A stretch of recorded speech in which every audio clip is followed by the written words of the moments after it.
Bom dia, pessoal, tudo bem? Esse é o dia que Deus preparou para nós. Que você tenha um dia abençoado, glorioso, na presença do Senhor.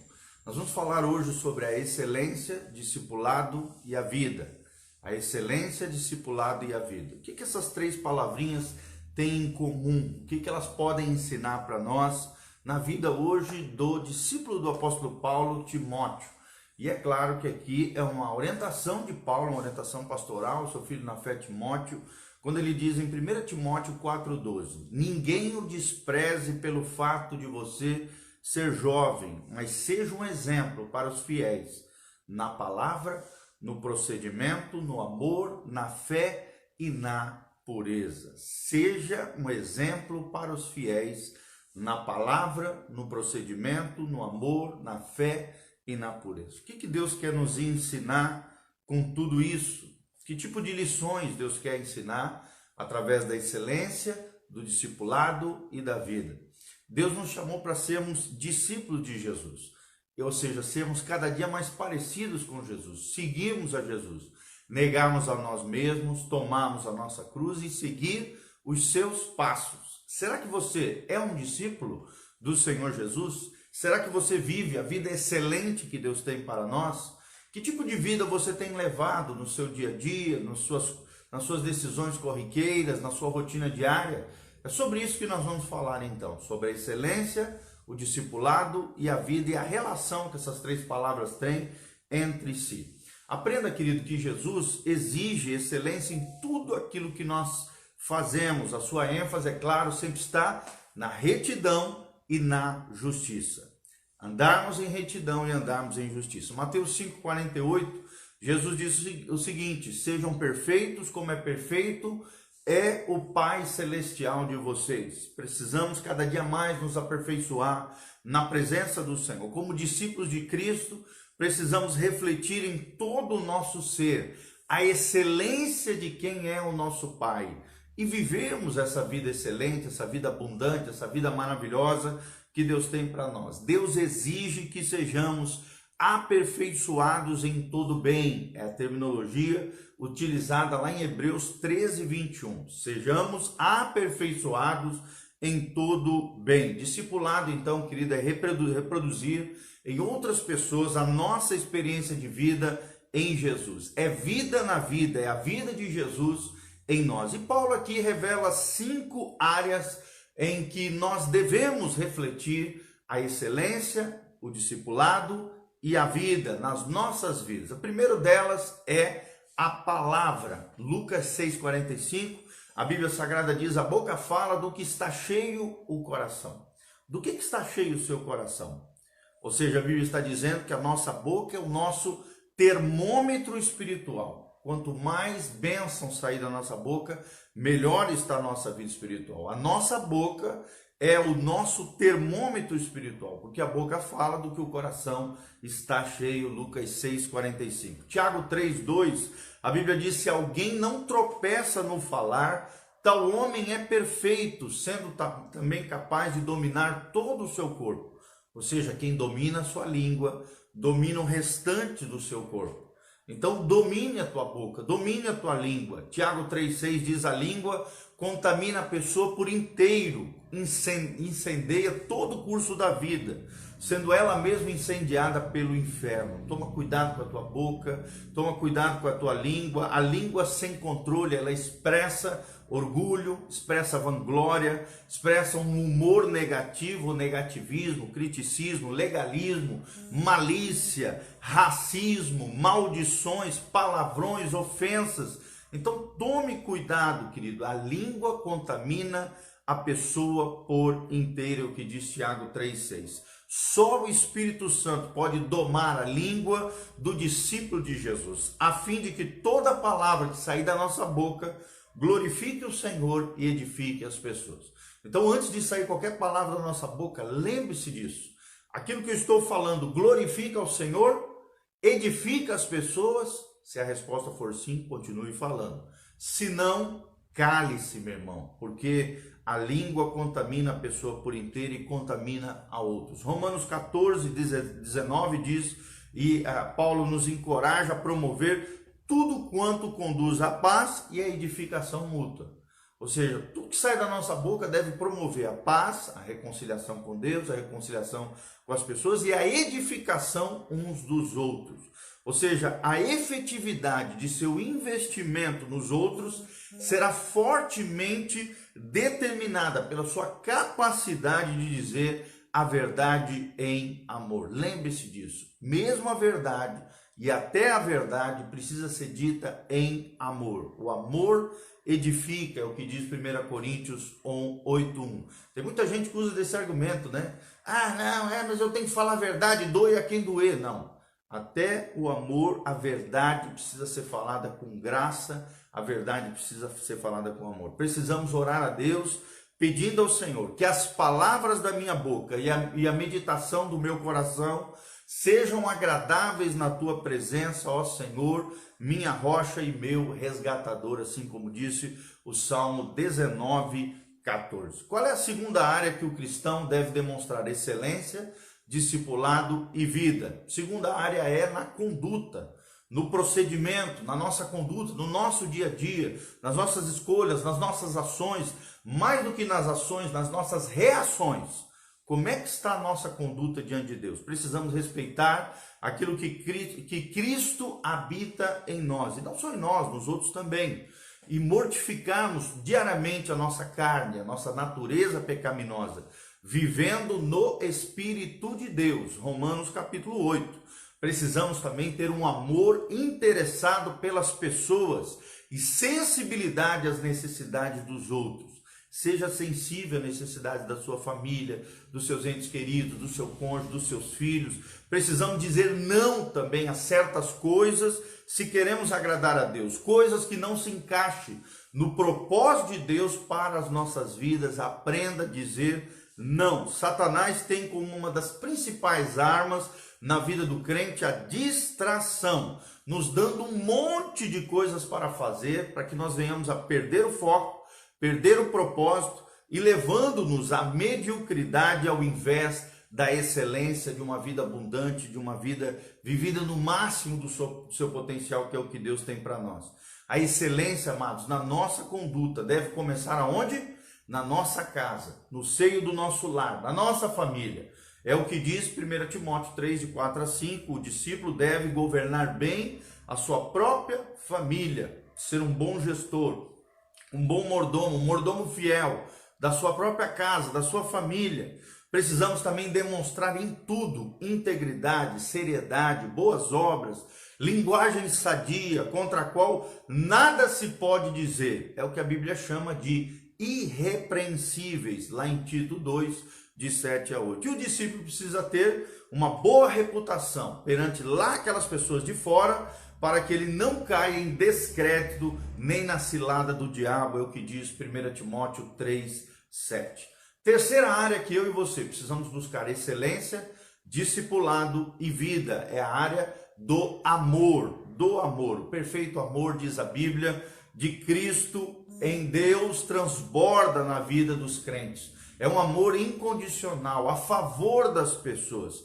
Em Mateus 8:2-4, Jesus tocou aquele leproso, o intocável leproso. O amor físico de Jesus produziu uma cura emocional na vida daquele homem, pois o Messias era movido por compaixão. Será que eu e você somos movidos por compaixão, por amor, por misericórdia, por graça, ou vivemos apontando o dedo, criticando, julgando, falando mal dos outros?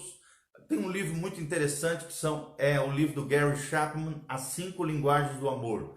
Ele fala de 5 expressões de amor na vida das pessoas. Toque físico, que é tocar, abraçar, dar a mão, oferecer um ombro amigo. Toque físico, a primeira expressão de amor, linguagem de amor. Segunda linguagem são os atos de serviço. Servir as pessoas é a segunda linguagem de amor. A terceira, dar presentes. É muito importante nós semearmos, exercermos generosidade, expressarmos nosso carinho, nosso afeto, nosso amor através de presentes. Quarta expressão de amor são as palavras de afirmação. Declarar aos outros palavras de afirmação, a importância do outro para o nosso coração, para a nossa história, para a nossa vida. Declarar palavras de afeto, de amor, de carinho, palavras de afirmação é a quarta linguagem de amor. E a quinta linguagem de amor, também muito importante, é o tempo de qualidade. Dedique tempo de qualidade para as pessoas que você ama. Então precisamos estender as nossas mãos e estender os nossos corações a esse mundo aí fora que está necessitado, que está carente, que precisa da ajuda, do amor e do afeto de Jesus através da igreja. Então o cuidado que você tem pelos outros é a medida da sua grandeza diante de Deus e diante dos outros. Eu vou repetir: o cuidado que você tem pelos outros é a medida da sua grandeza diante de Deus e diante das pessoas.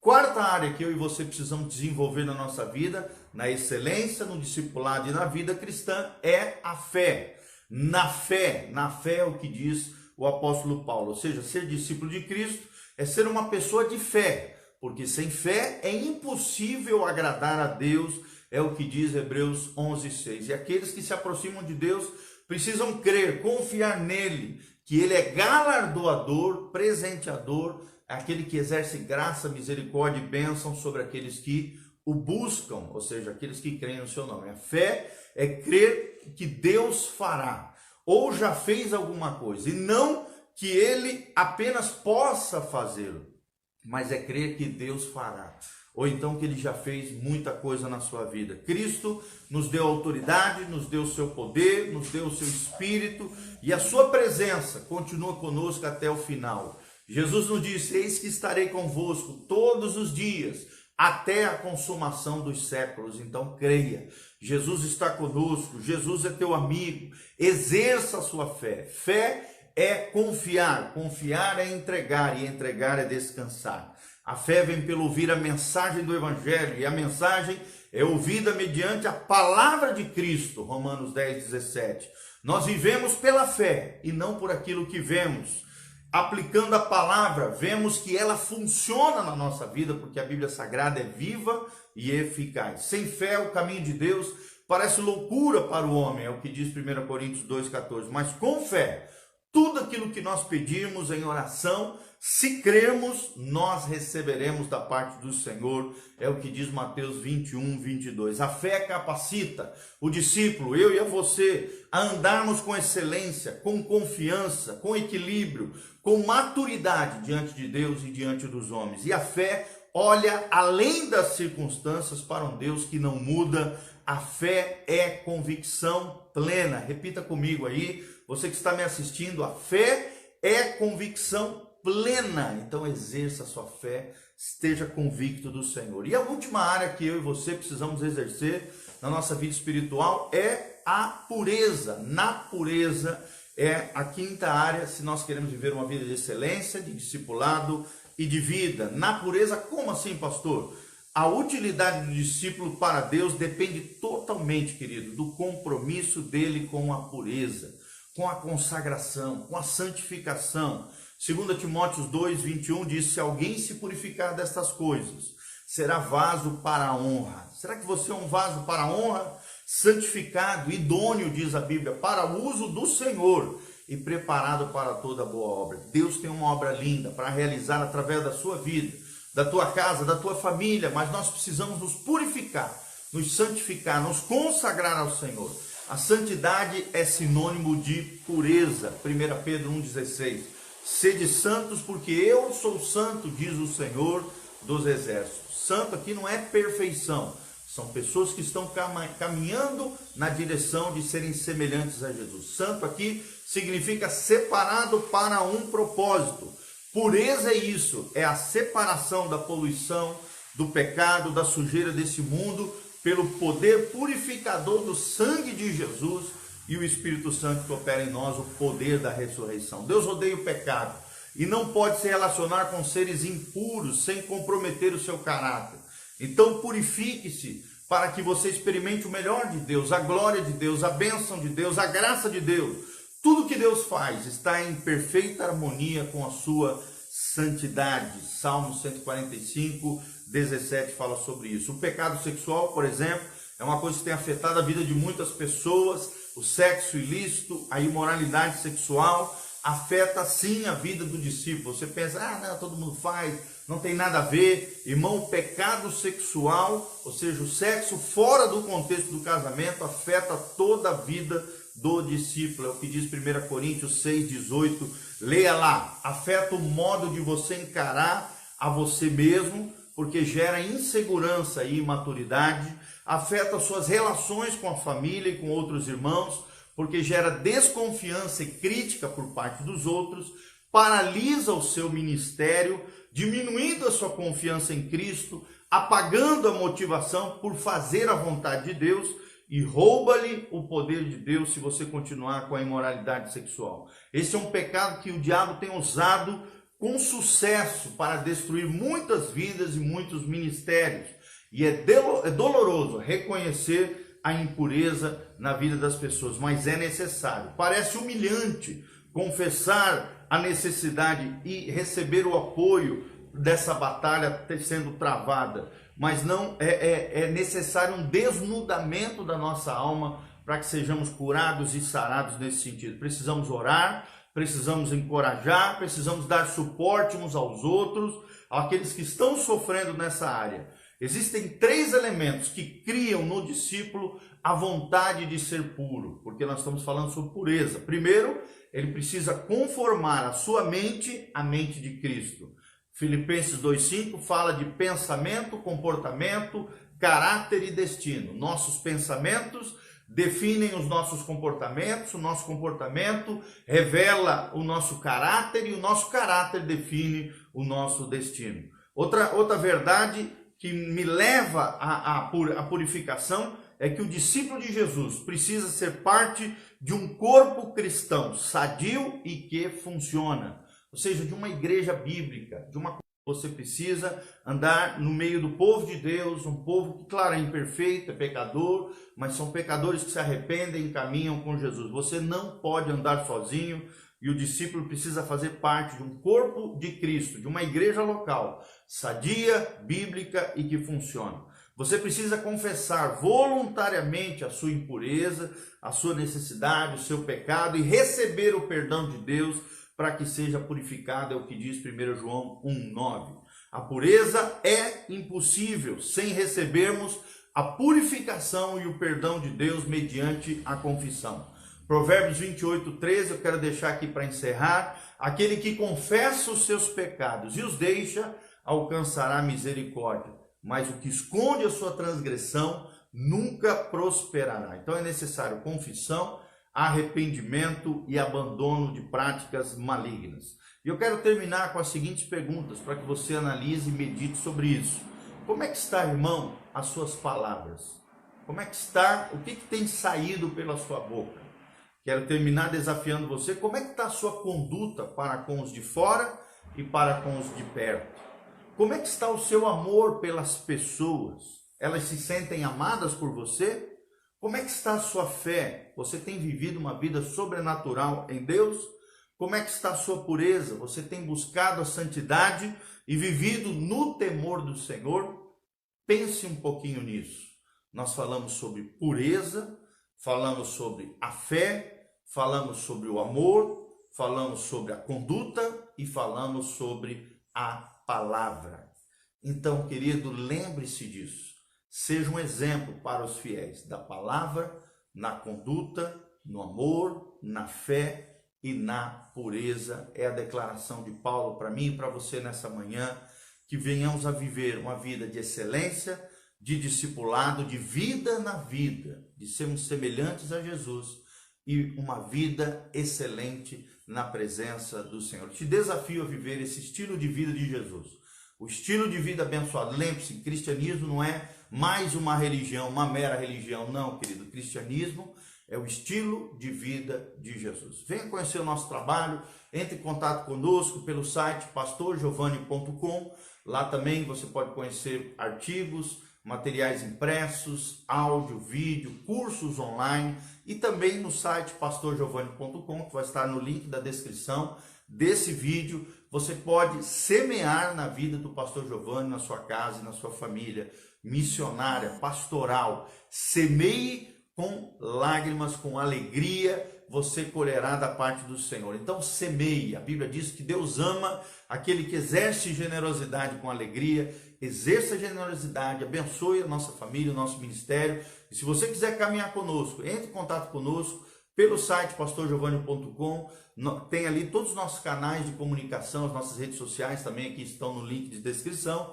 Nós estamos disponíveis, dispostos para caminhar conosco, te ajudar e te orientar a viver esse estilo de vida, de excelência, de discipulado, de vida em Cristo, abençoado no Senhor. Nós temos células de segunda a sexta, estamos trabalhando em grupos pequenos, em células para multiplicação e bênção na vida das pessoas. E no sábado nós temos um culto, tem todas as informações no nosso site pastorgiovanni.com. Deixe seus pedidos de oração, compartilhe esse vídeo com outras pessoas, deixe também os seus comentários nesse vídeo. Nós queremos saber de onde você está nos assistindo, nos vendo. Que Deus te abençoe, louvado seja o nome do Senhor. Feche os seus olhos, coloque a mão no seu coração. Eu quero orar por você nessa manhã.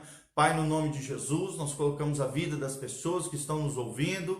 Pai, nos ajude a crescer na palavra, na conduta, na fé, no amor e na pureza diante do Senhor. Que essa palavra se transforme em rema, em revelação, Pai, em uma palavra encarnada em cada coração, em cada vida. Capacita pelo Teu Espírito, que o poder da ressurreição esteja operando milagres, maravilhas, libertando os cativos, sarando os enfermos, curando os feridos, restaurando o Teu povo, trazendo finanças, riquezas, bênçãos, prosperidade, sarando os corações, restaurando as famílias, manifestando a Tua graça e o Teu milagre. Pai, a bênção chegue, os Teus anjos estejam trabalhando, o Espírito Santo operando nas vidas em cada coração, e a Tua glória, a Tua graça e a Tua unção venha sobre cada vida. É o que nós te pedimos, Pai. Vida na vida, vida vivida no máximo do potencial, vida abundante de Jesus em cada vida, Pai, em nome de Jesus, amém e amém. Deus abençoe você nessa manhã,